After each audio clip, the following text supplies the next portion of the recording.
Bonjour à tous, bienvenue à ce webinaire de présentation de l'appel à projet de recherche du Plan national de durabilité du vignoble pour l'année 2026. Donc, je suis Gilles Blériot du CNIV, le Comité national des interprofessions vitivinicoles. Je suis chargé de la coordination générale du PNDV, accompagné d'Audrey Dubois, également présente. Ce webinaire va se dérouler en 4 temps. Dans un premier temps, je vais vous présenter de manière succincte les enjeux de notre PNDV, Plan national de durabilité du vignoble.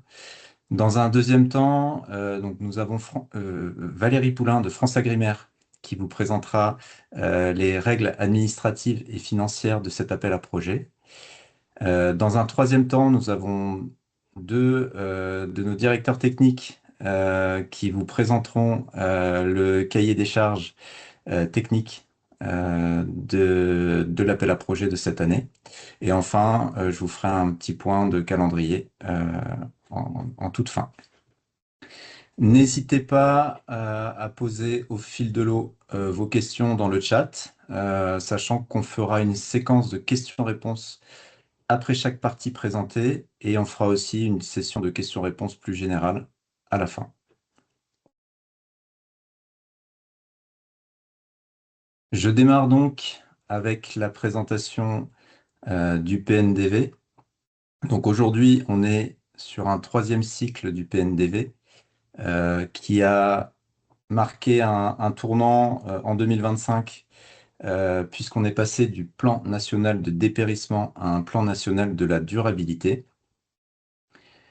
Pour rappel, le PNDV, il est en place depuis 2016 et c'est un plan qui a été co-construit entre l'État et la filière et qui se veut être un outil mutualisé de recherche, de développement, mais également de transfert pour la filière vitivinicole et avec une prise de décision par nos élus des interprofessions, mais également au sein de notre conseil de surveillance, la participation de représentants du ministère de l'Agriculture et également dans le suivi du projet, France Agrimaire qui nous accompagne notamment dans la mise en œuvre de l'appel à projet de recherche.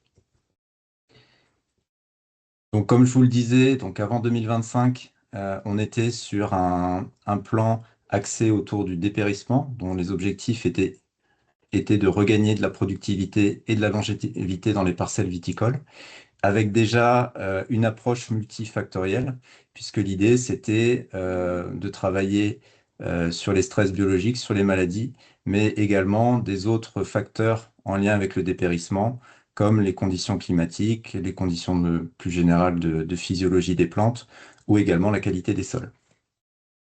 Donc, depuis l'année dernière, on a changé de nom, mais on a surtout élargi le spectre des thématiques sur lesquelles on travaille, sachant que l'idée, c'est de garder la même structuration, la même organisation, la même gouvernance, pour pouvoir toujours plus financer et travailler sur des projets techniques mutualisés qui sont identifiés d'intérêt dans les différents bassins viticoles français.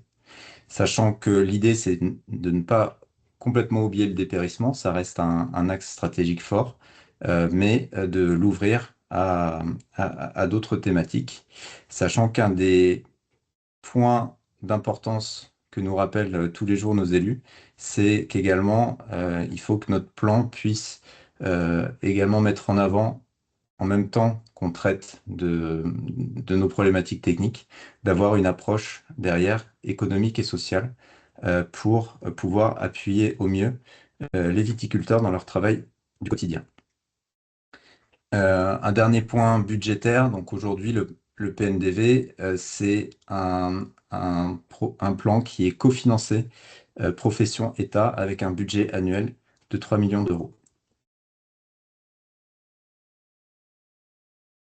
Donc aujourd'hui, comme on vous l'a dit, l'ambition du PNDV, c'est d'avoir des thématiques qui soient plus larges, à 360 au service de la filière, où vous retrouvez en fait dans ce schéma en orange les thématiques historiques du dépérissement, avec toujours des questions de productivité, de gestion des stress biologiques, d'anticipation des menaces émergentes, et pour lequel on a rajouté deux grands nouveaux axes thématiques: la gestion des ressources et environnement, avec les questions autour de l'atténuation de l'impact des activités viticoles et vinicoles sur le climat, la gestion de l'eau, la séquestration du carbone ou la biodiversité, et également une autre thématique qui a été souhaitée par les élus autour des produits innovants. Derrière, l'idée, c'est de pouvoir accompagner des projets techniques qui vont accompagner de l'innovation permettant de répondre,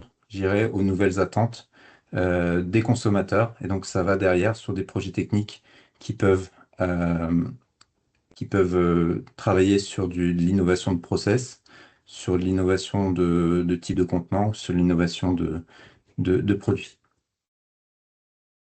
Sachant que un des points importants aussi stratégiques autour du PNDV, c'est qu'on puisse aussi être en complémentarité et en synergie avec d'autres grands programmes nationaux existants, sachant qu'on a aujourd'hui notamment la filière qui est fortement impliquée dans le PARSADA, qui est un programme piloté par le ministère de l'Agriculture sur sur les alternatives à l'utilisation des molécules de produits phytopharmaceutiques, pour lequel il y a également des projets dans lesquels il y a un besoin de complémentarité et de synergie par rapport à la thématique productivité et pérennité du vignoble.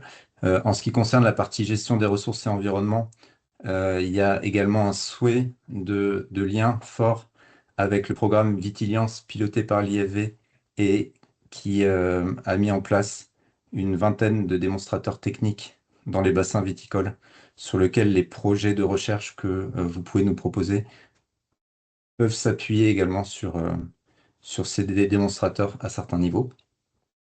Et enfin, sur la partie innovation produit, on fait ça en lien avec un plan stratégique qui a été mis en place à l'échelle nationale qui s'appelle CAP 20, qui est un plan dont l'ambition, c'est de mettre en place des actions pour relancer la filière et la consommation de vin. Enfin, pour terminer sur cette présentation du PNDV, je vous rappelle que le PNDV repose sur trois grands piliers, trois grands axes de travail. Euh, le premier axe de travail, c'est le matériel végétal.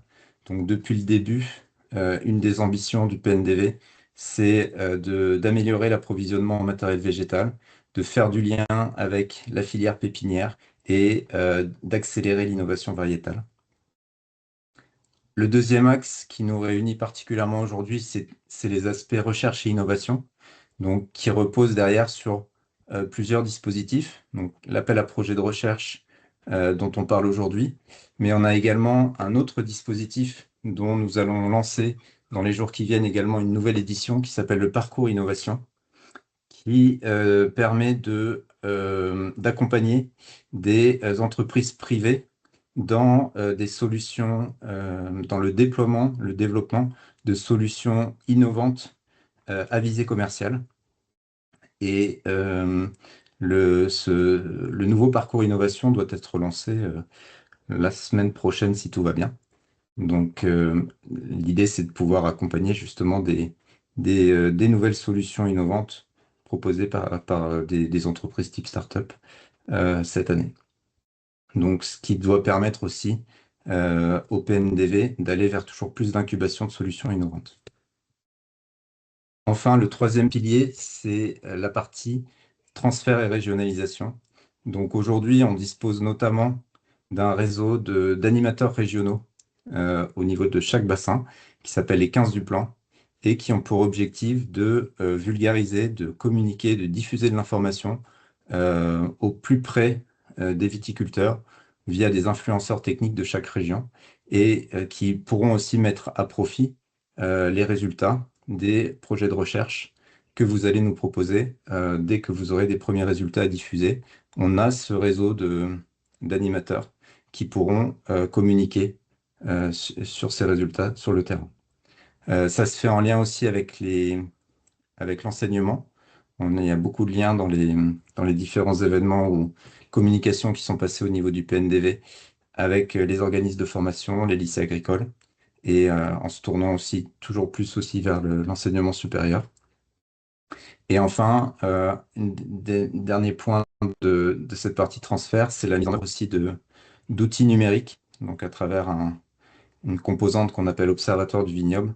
Donc l'idée, c'est d'être de force de proposition sur la mise en place d'outils numériques permettant d'accompagner les projets d'amélioration des pratiques des viticulteurs. C'était notamment le cas en 2022 avec la mise en place d'un outil météo mutualisé à l'échelle nationale pour permettre à tout viticulteur qui le souhaite de pouvoir disposer des données météo pour l'aider au pilotage de son exploitation. Voilà pour la présentation succincte autour des enjeux du PNDV. Je ne sais pas s'il y a déjà des premières questions. Non, il n'y a pas de questions dans le chat. Bah, s'il n'y a pas de premières questions, je vais laisser la parole à Valérie. Valérie, je te laisse te présenter puis nous parler des règles administratives et financières. Oui. Bonjour, Valérie Poulain, donc de France Agrimaire, et je suis responsable du pôle en charge des appels à projets financés sur Casdar. Donc là, l'objectif, c'est de vous présenter les principaux points d'intention pour vous permettre de déposer un projet. Et pour rappel, tous ces critères sont détaillés dans la décision du directeur général que je vous invite à lire avec une grande attention. Je veux bien, oui. Donc, les organismes pouvant déposer un projet. Donc, l'appel à projet est ouvert aux organismes et entreprises qui conduisent une activité de recherche, de diffusion de connaissances, que ce soit des structures publiques ou privées, comme par exemple les organismes de recherche et d'enseignement supérieur, les établissements d'enseignement agricole, les instituts et centres techniques liés aux filières, les chambres d'agriculture et groupements professionnels. Mais c'est également ouvert aux opérateurs économiques dont l'objet premier n'est pas forcément de faire de la recherche. Et là, pareil, quel que soit leur statut légal, comme par exemple des entreprises qui peuvent fournir des biens ou des services pour l'agriculture et les filières agricoles.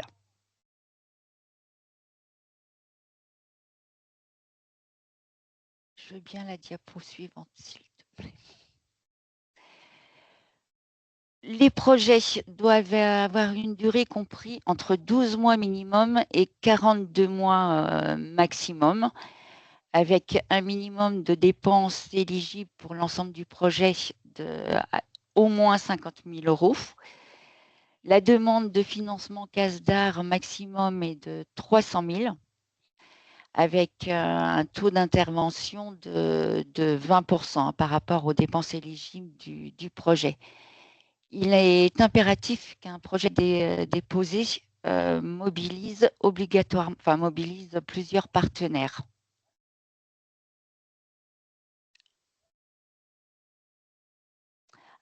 On entend comme partenaire une structure qui demande un financement. Chaque partenaire, comme le chef de file, doit demander un minima de 5 000 €. Si la demande de financement est inférieure, elle sera ramenée à zéro. Donc, c'est un point de vigilance à apporter. Le chef de file, donc la structure qui dépose le projet, sera l'interlocuteur unique de France Agrimaire. Si le projet est retenu, c'est avec cette structure que la convention sera établie. Il y a trois types de taux d'aide en fonction de la structure. Donc, les organismes publics dont l'activité et la recherche peuvent demander jusqu'à 100% de financement CASDAR. Pour les organismes privés de recherche, jusqu'à maximum 80% des dépenses. Et pour les autres structures dont l'activité relève plus d'une activité économique, c'est 40%. Si vous avez un doute, vous pouvez très bien nous communiquer vos statuts, qu'on puisse vous conseiller. Mais si il y a une erreur dans un des taux, ce n'est pas rédhibitoire et ne rendra pas le projet non éligible. En revanche, on reviendra vers vous si vous êtes lauréat pour vous signaler que tel partenaire peut avoir son taux de financement diminué.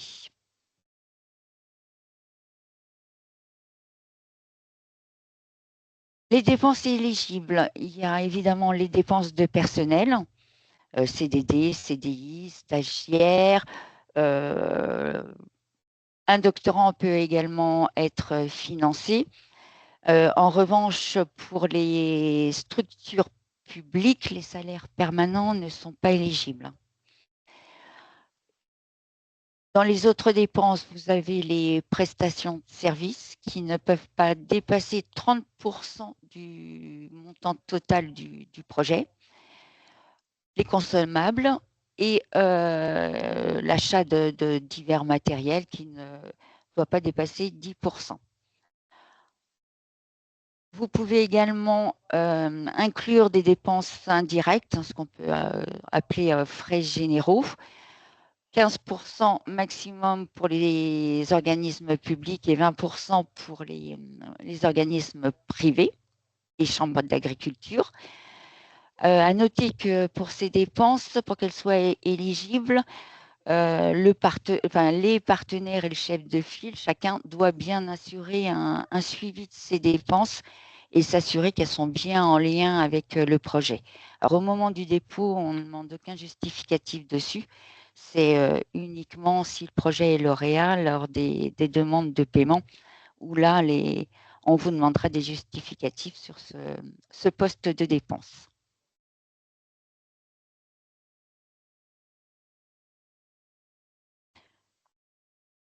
Pour avoir toutes les informations, que ce soit pour les modalités de dépôt, toutes les informations sont disponibles sur le site internet de France Agrimaire, où vous retrouverez la décision, mais également des modèles de justificatifs que l'on peut demander pour le dépôt. Vous avez l'adresse également de la téléprocédure pour le dépôt. Il est en ligne également sur le site de France Agrimaire. Pour ceux qui ont eu déjà l'occasion de déposer dans le cadre du PNDV, attention, on a changé de téléprocédure, donc c'est plus démarche simplifiée, mais c'est une nouvelle qui normalement doit vous simplifier un peu votre dépôt et avec des points de contrôle sur tous les critères dont on a pu parler au préalable.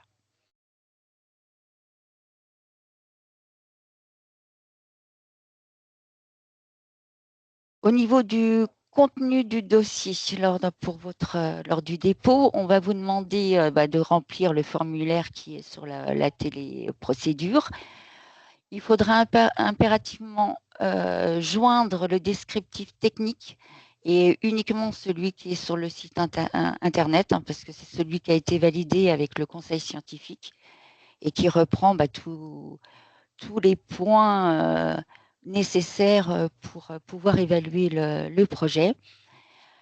Il est obligatoire également de déposer toutes les lettres d'engagement de chaque partenaire. Alors, ce sont les partenaires qui demandent un financement.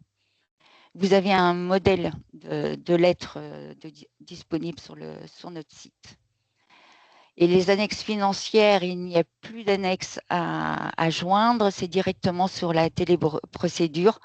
Il y a un budget et un plan de financement à saisir directement en ligne où vous aurez des points de contrôle par rapport aux différents taux. Et s'ils ne sont pas respectés, vous ne pourrez pas déposer. Une fois que vous aurez validé votre dépôt, vous recevrez un accusé de réception qui fera foi comme quoi nous avons bien reçu votre projet. Et si le projet est retenu, cette date pourra être celle de démarrage des activités si vous avez choisi de commencer très tôt. Si vous avez la moindre question, n'hésitez pas à nous contacter sur cette adresse générique. On vous répondra au mieux et le plus rapidement. Merci beaucoup. Merci. Il y a Merci, 2 Valérie. questions. Première question, qu'est-ce qui est entendu par plusieurs partenaires? Est-ce que 2 suffisent? Il faut au moins le chef de file plus un partenaire. C'est le minimum. Partenaire, du coup, financé. Oui, demandant un financement. Et deuxième question, est-ce qu'il est possible de cofinancer un équipement qui dépasserait la règle des 10% de l'enveloppe éligible? Vous avez un exemple à donner? Non, il n'y a pas d'exemple pour le moment. Mais je Ça peux peut peut-être être donner la parole. ça peut être par exemple mentionner que la part d'amortissement de ce matériel sur le projet. Je ne sais pas si c'est dans. Je vais activer le micro et la caméra de la personne qui a posé la question. Voilà, logiquement, ça devrait fonctionner. Oui, je sais pas vous. On vous entend. Attendez, ce qu'on a. Ah oui, il y a un écho. Voilà, je sais pas si vous m'entendez mieux. Très bien. Oui. Oui. Non, ma question, c'était si dans l'hypothèse d'un équipement qui dépasserait, si on prend l'enveloppe maximale éligible qui est de 300 000 euros, ça fera un équipement qui sera à 30 000 euros. Mais si on a un équipement qui, par exemple, ferait 60 000 euros ou 100 000 euros, est-ce qu'on peut envisager de le cofinancer Non, il faut D'accord. impérativement respecter les 10%. Ok, très bien. Voilà. Super, merci. De toute façon, vous verrez sur la téléprocédure, vous ne pourrez pas déposer. D'accord, très bien, Ça merci. sera bloquant. Ça marche, merci beaucoup. C'est tout pour les questions. Et les supports de présentation seront partagés à la suite du webinaire. Si vous avez d'autres questions, n'hésitez pas à alimenter le chat et dans tous les cas, on fera une session de questions-réponses générales à la fin. Je vous propose du coup qu'on passe à la troisième partie sur la présentation du cahier des charges techniques de l'appel à projet. Je vais te laisser la parole, Sophie. Ouais, ça marche. Merci beaucoup. Bonjour à tous. Donc Sophie Pénavert, responsable technique pour Inter-Beaujolais, donc membre du comité technique du PNDV et du conseil scientifique. Je te laisse passer sur la diapo suivante, s'il te plaît. Donc la diapo suivante, elle vous présente les 3 axes de cet appel à projet 2026 et puis un axe transversal. On va détailler chaque axe, mais globalement un axe 1 sur la biodiversité au service de la productivité de la vigne. Donc on va pouvoir parler là de la biodiversité fonctionnelle et puis de la biodiversité générale. Un axe 2 sur le stockage de carbone dans les sols, et en gros les pratiques qui permettent de stocker durablement. Et un axe 3, physiologie du matériel végétal et qualité des plants greffés, avec un axe transversal qui est important, qui est sur la construction de stratégies intégrées de performance durable à l'échelle de l'exploitation. Ce qui est entendu par là, c'est vraiment d'arriver à travailler sur l'amélioration de la productivité de la vigne avec une échelle exploitation. L'idée, c'est d'arriver à identifier les leviers, les outils dont dispose une exploitation, donc j'insiste sur l'échelle, pour piloter sa performance à la fois économique et environnementale. Donc voilà, c'est des projets qui peuvent, par exemple, fournir un inventaire des leviers utilisables pour optimiser production et préservation de l'environnement et utilisables pour établir de véritables stratégies à l'échelle de l'exploitation. Il est important cet axe transversal et puis donne aussi, comme vous l'avez compris, je pense, dans la lecture du cahier des charges techniques, l'importance du lien entre productivité et préservation des ressources naturelles. Et ce que je te propose, Gilles, c'est de passer aux diapos suivantes, puisque chaque axe est détaillé ensuite. Donc, le premier axe est là sur la biodiversité au service de la vigne. Donc, en deux sous-parties, travailler sur des indicateurs de biodiversité pertinents pour le pilotage de l'exploitation, et puis comprendre et quantifier les effets de la biodiversité. Donc, sur le premier, ce qu'on attend, c'est la définition de mesures de biodiversité adaptées en contexte viticole et des indicateurs pertinents, opérationnels et simples d'accès pour les professionnels pour quantifier la biodiversité sur leur exploitation. Associer les indicateurs de diversité, mais aussi agronomiques et économiques. C'est-à-dire que voilà, on retrouve ici l'importance de la productivité au vignoble. Et il est possible de travailler sur des méthodes haut débit type approche moléculaire si ça permet une transcription dans des indicateurs tout à fait opérationnels pour les vignerons.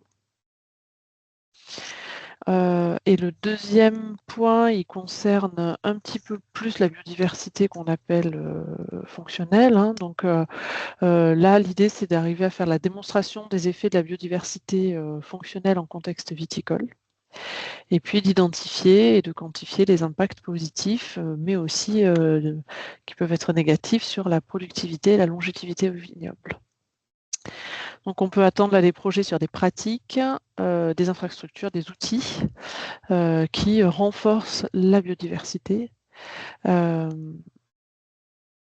Et dans ces projets-là, on attend à ce que soit précisé bien clairement quelles sont les composantes de la biodiversité qui sont évaluées.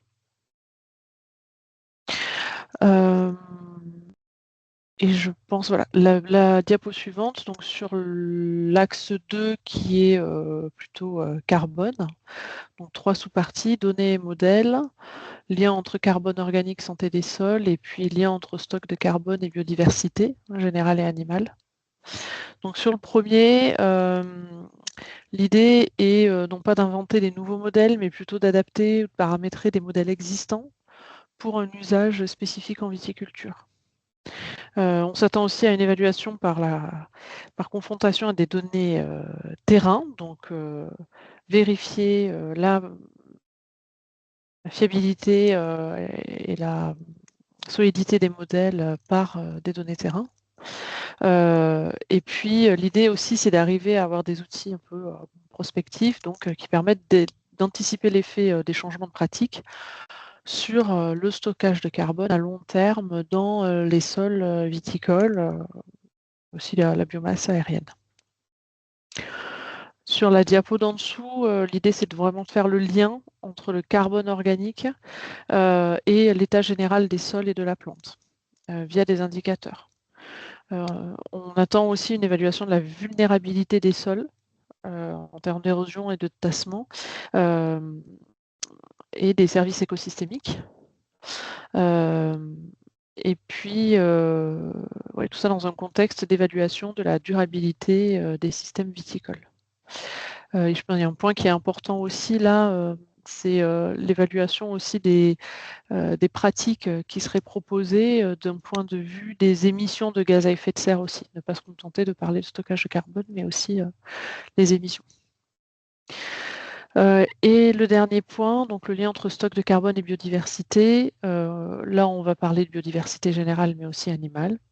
Donc, l'idée, c'est de faire le lien entre le stock de carbone, la dynamique du carbone, pardon, avec les animaux et végétaux qu'on va pouvoir associer à la vigne. Donc, on va évaluer là des dispositifs plus précisément d'agroforesterie, de couverts associés, tout ce qui va être éco-pâturage, vitivastoralisme ou plantes de service. Oui, un point qui est important ici, mais qui le disait en intro, je ne sais plus si c'était Valérie ou Gilles, mais en tout cas, les complémentarités avec les projets Vitiliance là seront explicitées parce qu'il doit quand même y avoir des démonstrateurs Vitiliance qui traitent de ces sujets-là.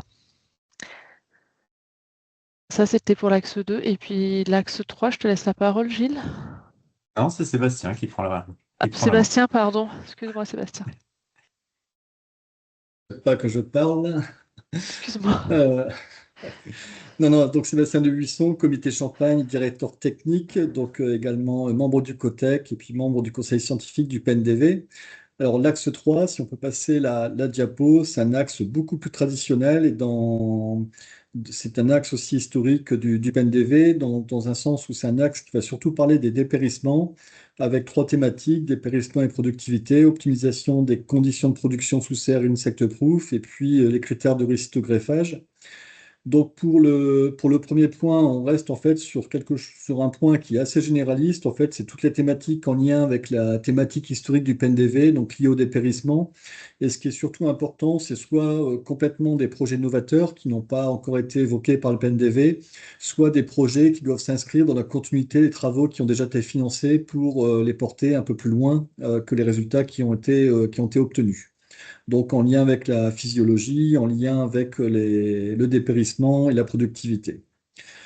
Le deuxième point, donc c'est, vous savez, enfin vous ne savez pas d'ailleurs, la profession viticole a mis en place en fait des serres insect-proof pour produire du matériel initial dans différents secteurs, donc en Champagne, dans l'Hérault et Nîmes, et puis et Bordeaux.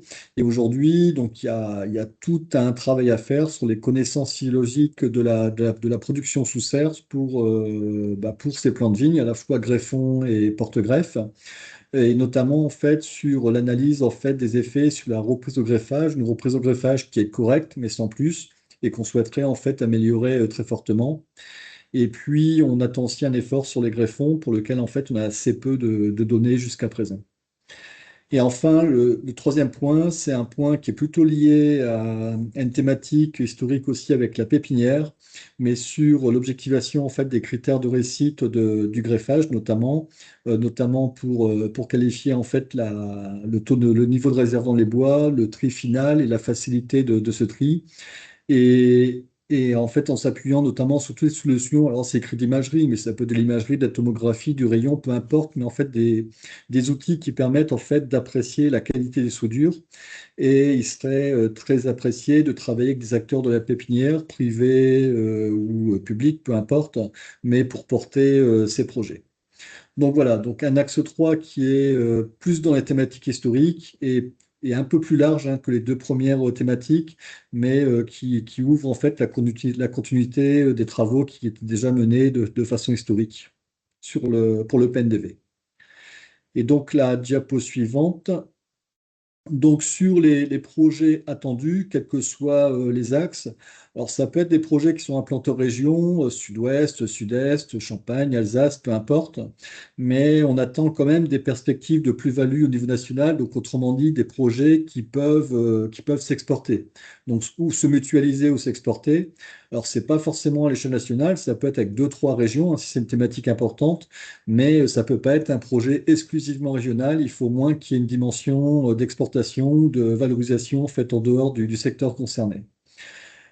Ensuite, le PNDV effectivement est financé sur des fonds nationaux, mais également sur des fonds des interprofessions, donc des fonds qui sont financés par les vignerons, les maisons, les négoces, etc. Donc on souhaite effectivement qu'on peut avoir des projets de recherche fondamentale, mais on souhaite aussi qu'il y ait une vocation applicative sur certains projets, une vocation qui soit avec des applications assez directes dans le quotidien des vignerons, des négociants. Donc, un lien fort avec les acteurs du terrain dans tous les cas, des approches systémiques également. Et ce que souhaite également le conseil de surveillance du PNDV, c'est que la dimension économique, notamment dans le contexte actuel, et la dimension sociale soient prises en compte pour améliorer effectivement ces deux critères, soit sous l'angle de la performance économique, soit sous l'angle de l'acceptation sociale. Des liens avec d'autres filières sont toujours appréciés, notamment la filière des plantes pérennes et ligneux en particulier. Donc voilà tout ce qu'on peut dire à ce stade sur les critères qui sont toujours intéressants à mobiliser pour que les projets soient mieux acceptés ou puissent être intéressants. Je ne sais pas si Gilles ou Audrey, vous avez des choses à rajouter. Ouais. Non, merci, merci Sophie et Sébastien. Juste pour terminer, après on fera une session de questions-réponses générale par rapport à la présentation. Donc un petit point de calendrier. Donc l'appel à projet a ouvert officiellement le 23 mars et le dépôt des candidatures au niveau du site de France Agrimaire est attendu d'ici le 29 mai. Donc on est en train, vous avez dû voir sur le site que la date annoncée pour le moment est le 15 mai, mais on est en train de faire modifier cette date au vu du contexte du mois de mai en Gruyère, euh, afin de pouvoir prolonger de 2 semaines cette période des candidatures. Ça doit être validé officiellement la semaine prochaine, mais en tout cas, on tient à vous informer que normalement, cette date de fin des candidatures sera effective au 29 mai. Sachant que l'objectif derrière, c'est que on puisse mobiliser notre conseil scientifique. Donc, c'est le conseil scientifique du PNDV, composé d'experts variés, d'experts scientifiques et des directeurs techniques qui puissent analyser les différentes candidatures dès le mois de juin, avec une première expertise réalisée avant l'été, et derrière la sollicitation possible des différents candidats suite à cette première expertise pour des demandes de complément ou de modification, euh, auxquelles on vous demandera un retour pour la fin de l'été, sachant qu'il est prévu une deuxième round d'expertise en septembre de notre conseil scientifique. Et l'idée, c'est que derrière, c'est le conseil de surveillance du PNDV qui validera officiellement l'ensemble des lauréats de l'appel à projet de 2026 fin septembre, donc avec derrière des communications des résultats auprès des différents lauréats, enfin des différents candidats, courant octobre.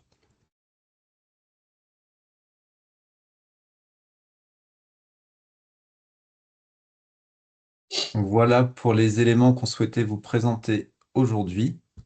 Maintenant, on va pouvoir passer une session de questions-réponses générales par rapport aux différents éléments.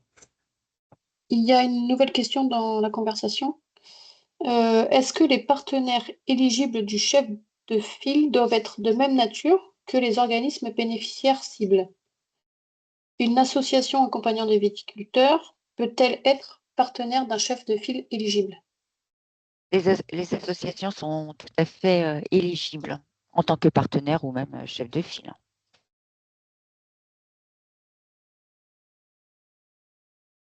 Oui, une interpro peut aussi être chef de file. Si vous le souhaitez, vous pouvez lever la main et comme ça, je vais pouvoir vous donner le micro et la caméra. Donner l'accès au micro et la caméra. Si vous le souhaitez. On peut simplement rajouter que dans les projets, si une association ou des vignerons peuvent être, ou une interpro peuvent être chef de file, il est toujours intéressant effectivement d'avoir des partenaires scientifiques un peu solides pour garantir aussi le côté scientifique du projet. Euh, on peut faire sans, mais c'est toujours bien effectivement qu'il y ait un appui scientifique sur ces projets. Ouais, tout à fait.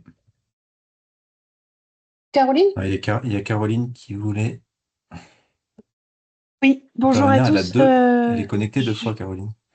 Je voulais juste demander s'il était possible, si on est bien, enfin, si une interpro est bien éligible sur le cofinancement de 40%.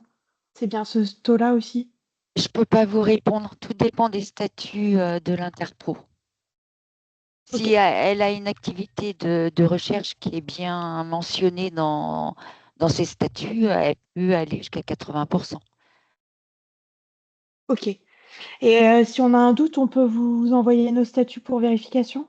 Complètement, tout Ok. à fait. Merci beaucoup.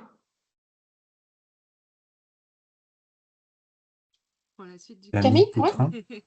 Merci pour la présentation. J'avais une double question.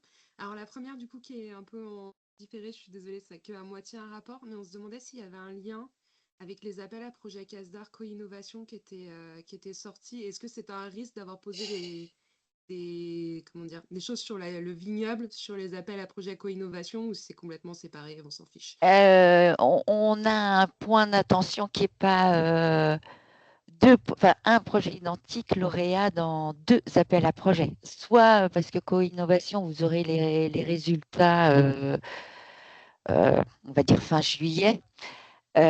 Donc, si ce projet est retenu, il ne pourra pas être financé sur le Mais par contre, c'est PNDV. pas grave d'avoir posé du vin Non, dans non, non, non, co-innovation. non, Ok, non, non, on avait non, peur non, de ça, du coup on non, s'est dit non, ça se non, trouve, non, il du fallait tout. flécher. Non, non, non, Ok, non, non, super, non, non, vous ne merci. serez pas pénalisé. Ok. Et ma deuxième question, c'était savoir s'il y avait des règles sur le cofinancement particulières ou si là on se débrouille et c'est notre tambouille à nous. Oui. Oui. Après, votre financement, il y a la part que vous pouvez demander sur le CASDAR et sur le financement du CNIV également. Mais le complément, c'est à vous, soit par des cotisations. Enfin, c'est à vous de trouver Pas de règles pour particulières. Non, Ok, non. super. Bah, De toute façon, merci vous beaucoup avez, pour. vous verrez, hein, il y a différentes lignes qui sont proposées. Ça peut être également un financement du département, de la région. Enfin, après, bon, faut respecter la réglementation sur le financement public, quoi, c'est tout. Oui, ok, super. Voilà. Merci beaucoup. Merci.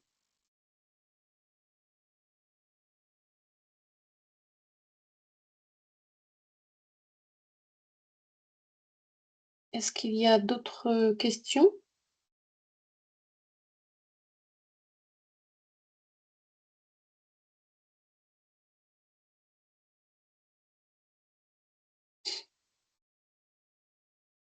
A priori, non.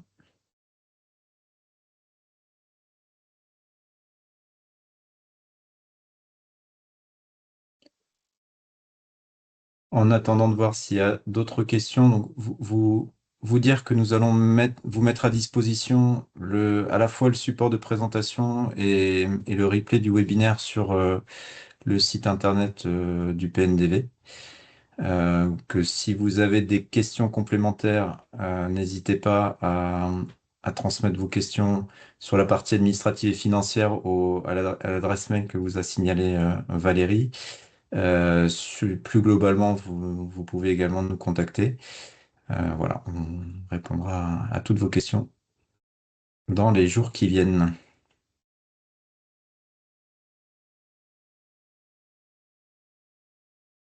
Bon, visiblement, il n'y a pas d'autres questions. Il me reste à vous remercier de votre participation à ce webinaire, en espérant que vous allez nous préparer des beaux projets à expertiser.